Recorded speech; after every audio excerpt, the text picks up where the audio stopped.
வழிந்தோடும் எரிமலைச்சாறு கடலோடு கலந்திடும் போது வெளியேறும் ஆவியார் கொண்ட வெற்றி என்றாகுமோ?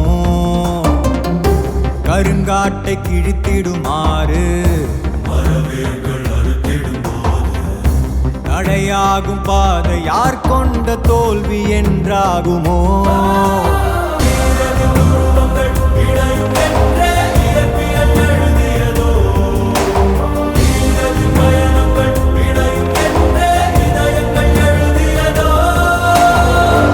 எங்காகிலும் பார்த்தது உண்டோ?